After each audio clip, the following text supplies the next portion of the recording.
Polynomial होता क्या है? A polynomial is an algebraic expression made up of variables से बना होता है और कांस्टेंट से, where the variables have whole numbers power, जिसमें वेरिएबल में जो पावर लगी होती है होल नंबर की होती है हमेशा,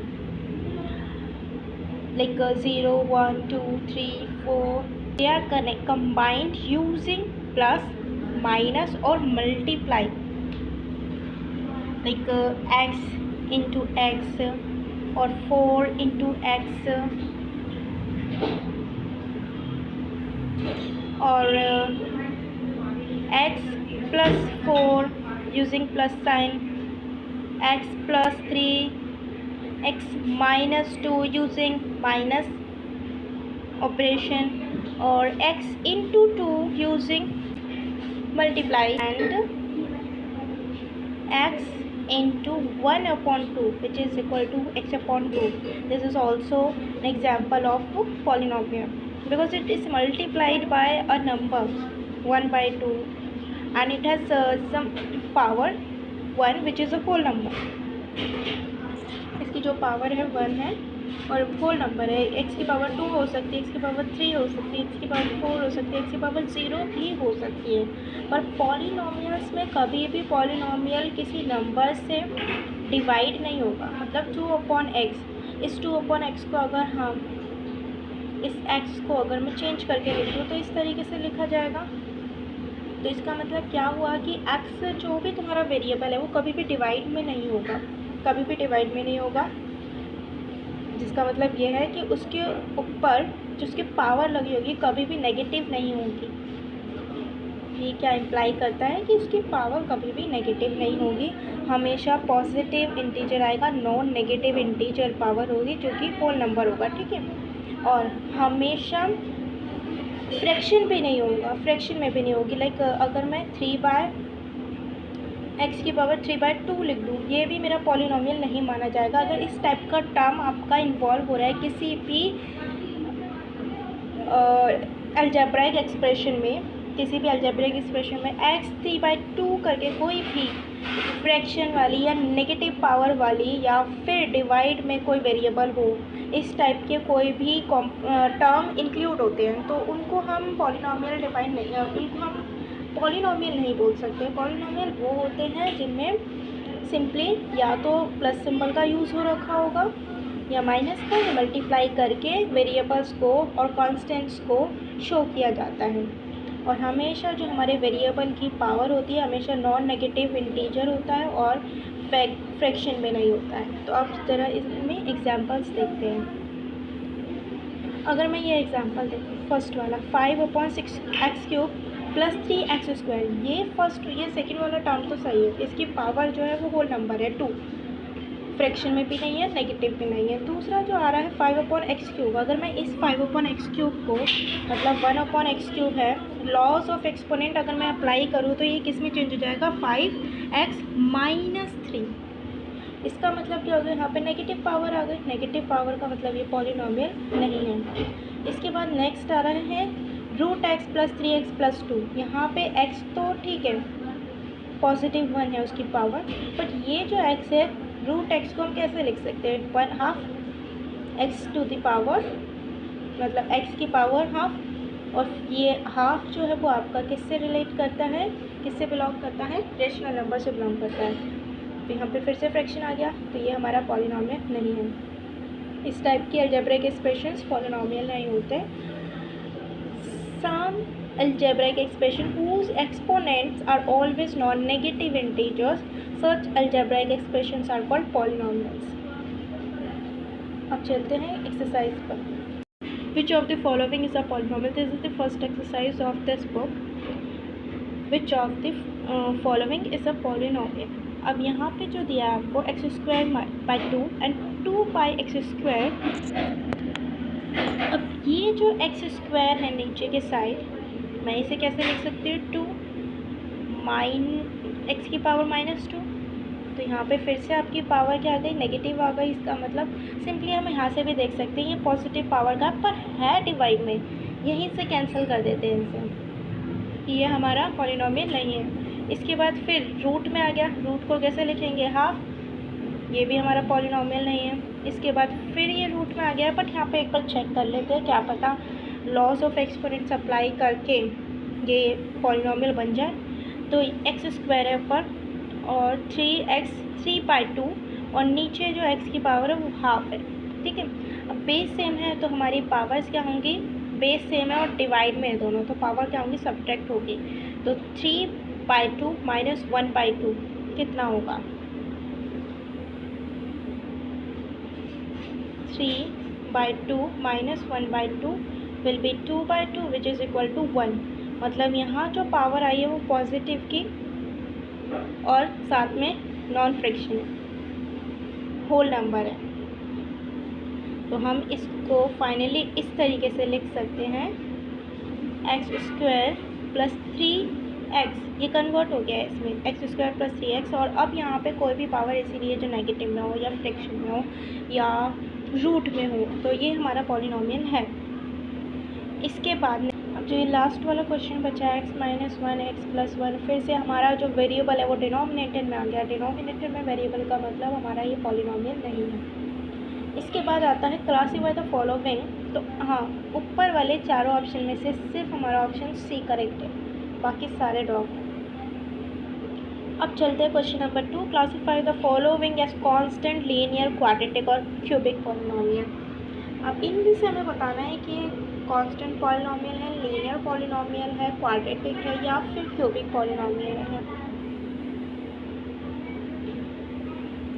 तो सबसे पहला क्वेश्चन है मेरा, √2x माइनस 1, यहाँ पे जो x की पावर है वो 1 है और कुछ नहीं, तो ये हमारा हो गया लीनियर पॉलिनॉमियल। इसके बाद आता है 5t माइनस √7, फिर से हमारी जो t की पावर है वो 1 है, तो ये भी लीनियर पॉलिनॉमियल है। बिकॉज हमारा जो भी अलजेब्रिक एक्सप्रेशन दे रखा है उसमें जो भी वेरिएबल है उसकी जो हाईएस्ट पावर है वो हमें चेक करनी है, उसी से हमें पता चल जाएगा उसकी डिग्री क्या है, और डिग्री के बेस पर हम उसको बता सकते हैं कि वो लीनियर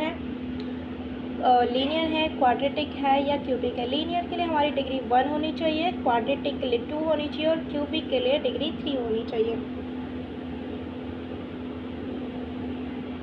इसके बाद तीसरा क्वेश्चन है 1 प्लस एक्स स्क्वायर। यहाँ पे जो x की पावर है वो 1 है और इसमें है 2, हाईएस्ट पावर क्या हुई 2, और 2 का मतलब क्या हुआ, क्वाड्रेटिक, तो ये वाला क्वाड्रेटिक हो गया। ज़रा एक बार इधर भी लिख देती हूँ। पहला वाला हमारा क्या था, लीनियर, सेकंड वाला भी लीनियर, थर्ड वाला क्वाड्रेटिक, चौथा 4 माइनस वाई स्क्वायर, यहाँ पे जो y की पावर है वो 2 है, मतलब ये भी हमारा क्वाड्रेटिक है। इसके बाद इसके साथ कोई वेरिएबल नहीं है, इसके साथ कोई वेरिएबल नहीं है, तो हम कोई भी लेटर मान के उसकी पावर 0 लगा सकते हैं। इसका मतलब 1 होता है। किसी भी नंबर या किसी भी वेरिएबल की अगर पावर हम 0 लगाते हैं तो उसका मतलब हमेशा 1 आता है, according to the laws of exponent. ये 1 है, इसके साथ कोई ना कोई वेरिएबल होगा जिसकी पावर 0 होगी, तभी ये उससे मल्टीप्लाई करके वापस 3 आया है। तो इसका मतलब इसकी जो वेरिएबल की जो डिग्री है वो 0 है, और 0 डिग्री मतलब कांस्टेंट। और वैसे भी सिंपल हमें दिख रहा है, जिसके साथ कोई वेरिएबल नहीं है वो कांस्टेंट ही होता है।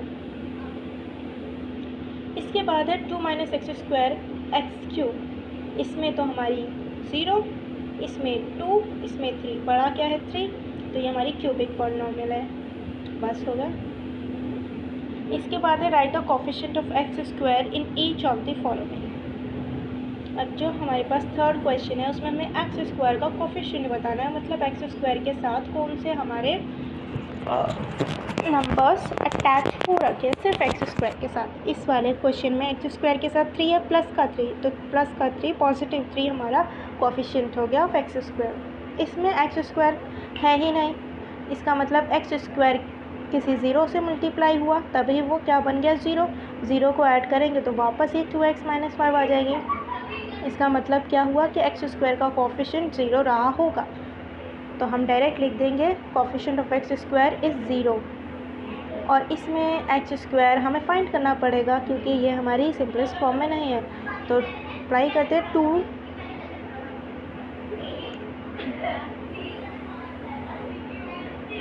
2 एक्स स्क्वायर इसको इससे करा, फिर इसे इससे करा, -5x, फिर फर्स्ट वाला डन। अब ये वाला -2x + 5। अब इसको थोड़ा सा और सॉल्व कर देते हैं। 2x स्क्वायर 7x और प्लस का 5। तो यहाँ पे से हमें पता चल रहा है कि डिग्री हमारी 2 आ रही है। 2 का मतलब ये क्वाड्रेटिक है। कंप्लीट। फिर है fourth polynomial x³ + 2x + 1 upon 5 -7/2x² + x की पावर 6। अब हमें लिखना है कि इसकी पॉलिनोमियल की डिग्री कितनी है। सबसे पहले तो हम चेक कर लेते हैं सब कुछ सिंपलेस्ट फॉर्म पर में है या नहीं। तो यहाँ पे अब x की डिग्री 3। सबसे पहले तो हम इनको सेपरेट कर लेते हैं। सेपरेट करने के लिए हम लिख सकते हैं x³ अपॉन में 5, या पहले इसका एलसीएम ले लेते हैं। ठीक है, एलसीएम लिया तो डिनोमिनेटर आ गया 2 × 5 10। ठीक है, इसको करेंगे 2 से multiply, 2x³ 2 2 = 4x + 2 -7 5 = 35 x² + 10x 6। ये सारे आ गए हमारे कंपोनेंट्स। अब हम इसको सेपरेट करके लिख सकते हैं 2/10 x5 4/10 x + 2/10 -35 x² upon 10 + 10x 6/10। अब ज़रा इसको और शॉर्ट फॉर्म में कर दो, रिड्यूस्ड फॉर्म में। 2 1 = 2 5, 2 2 = 4, 2 5 = 2 1 = 2 5 = 5 7 = 5 2 = और ये इससे कैंसिल। तो अब सिंपलेस्ट फॉर्म में हम इसको लिख सकते हैं 1/5 x की पावर 5 + 2/5 x की पावर 2, सॉरी 1 x की पावर 1, और 1/5 कांस्टेंट है -7/5 x², और उसके बाद आता है x 6। ये हमारा हो गया पूरा पॉलिनोमियल।